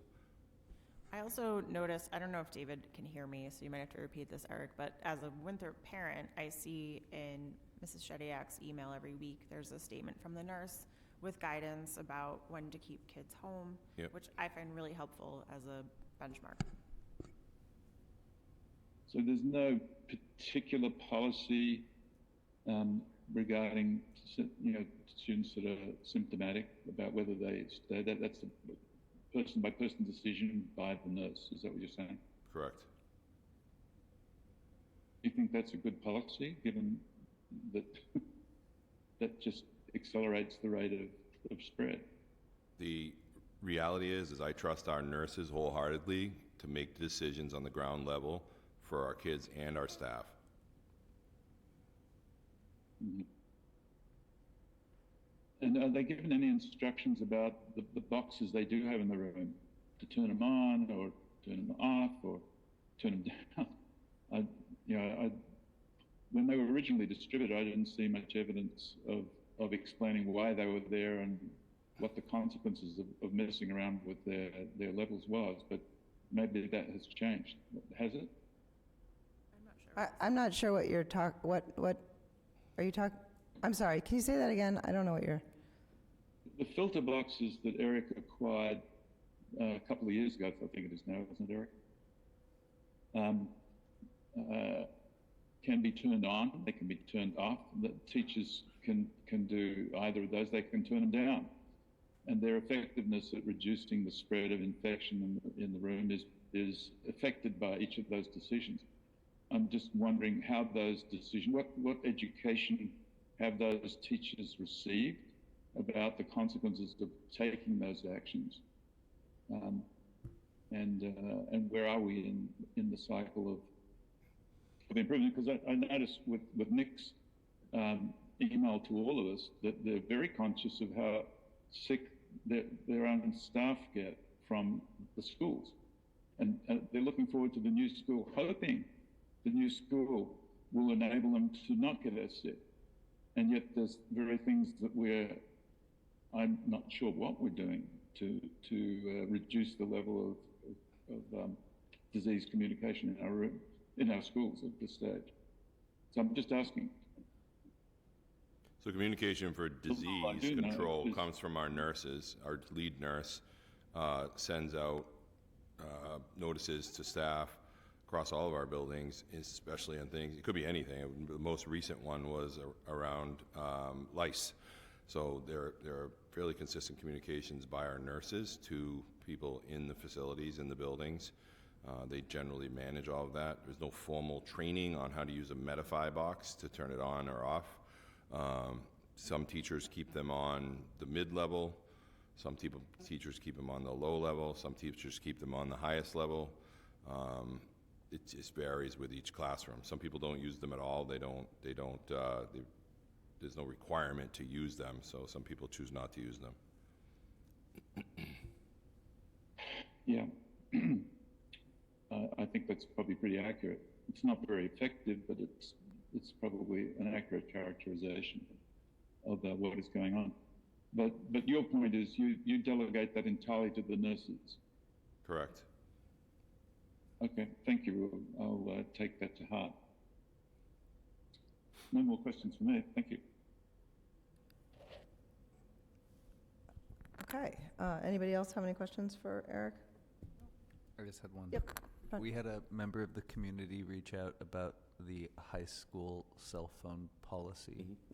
I then saw something come out from the high school about that is being considered by high school staff. So eventually, I imagine we'll hear what that ultimate consideration result is. Yep. I think it was about 2 weeks ago when I first talked to Brian Menegoni about his wanting to change the cell phone policy at the high school level. Currently now they have a policy where kids put their phones in, they're literally shoe storage things that hang on the wall. They drop their cell phone in there. You know, I go into a class, you probably see 10 or 12 or 14 cell phones in there, so not all kids use it. They're moving to something a little more strict at the request of parents and teachers. So they started with the staff and faculty. I think they had 2 forums last week open for staff and faculty to come in and kind of let people know how they have. There's a survey that, if it hasn't gone out already, is going out to families, and then there is a survey going to kids, I believe, on Monday of next week, and then they'll formulate some type of cell phone policy at the high school level that they'll add into the handbook, and that'll eventually come here. So they are in the process of updating it, and we've given them. I was on the commissioner's call today for a little over an hour and a half, and some of the things that they gave us were related to cell phones from the Attorney General's office. So I sent all of that to the teachers that are running this committee to do that work, so that it's a toolkit from the Attorney General's office with some related information that may help them in their policy development. So that's what's happening right now. Thank you. Thank you. Anything else?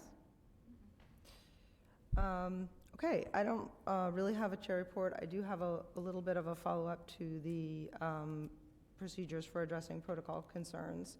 I just want to make sure that everyone, and I kind of really want everyone to respond, that everyone is clear and everyone is in agreement that we as school committee members should not be contacting staff directly and asking for information, that in fact the chain of command is that we should ask for information through the superintendent.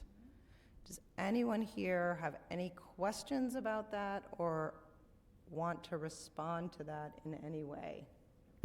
Who's the new football coach? Yeah. Do parents, do all the parents that make appointments with teachers have to go through Eric to get the appointments? So that's a great question, David. So if a parent is going to meet with a teacher regarding your specific child, regarding, report cards or a behavioral issue with your child, then absolutely not. Then they don't need to go to Eric. But if a school committee member were asking for general information from a staff member, that is something that, so for example, if a member of the public wanted information, a report or data or statistics, they might not realize that they shouldn't go directly to a staff member. But if they went to that staff member, they would be directed to the superintendent. So that's how the information would be provided to a random member of the public. Members of the school committee need to remember that as a school committee member, if you approach a member of the staff and ask for information directly about the school, things about operations or statistics or data, that you're in a position in which that staff member may feel obligated to respond to you. Yes, so to answer your question, no, if you're talking about your own specific child and a conference with the teacher, of course not. But, so good question. I hope that answered it.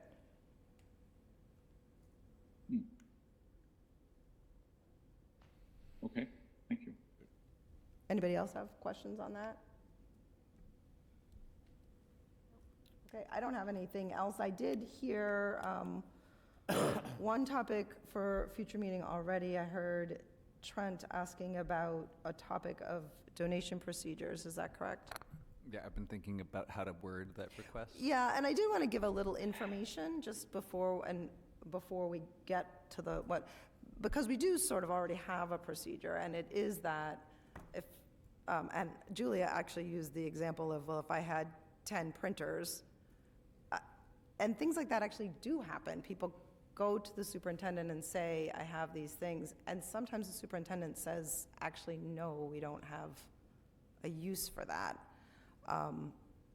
So if that's part of your question, because then they actually wouldn't appear on our agenda, like that actually does, I mean, Eric, I want to make sure that's true, but that That's true. does happen, that sometimes Yep. people try to be generous and donate something that the district doesn't actually want. So that is part of the procedures. The one we see the most is something like computer monitors. People want to get rid of them, so they're like, hey, school, I'm going to donate my 7 computer monitors from 1993 to you. But we just say no. We try to stay away from technology in general that's been used, so Right. we usually So stop that.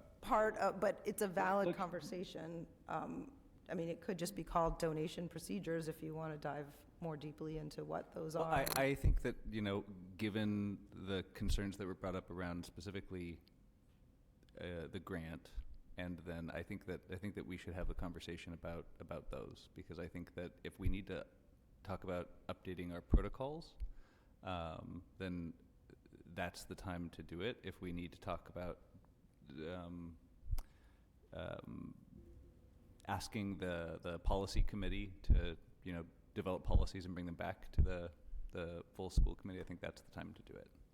Okay. Do you think it should just be called donation procedures?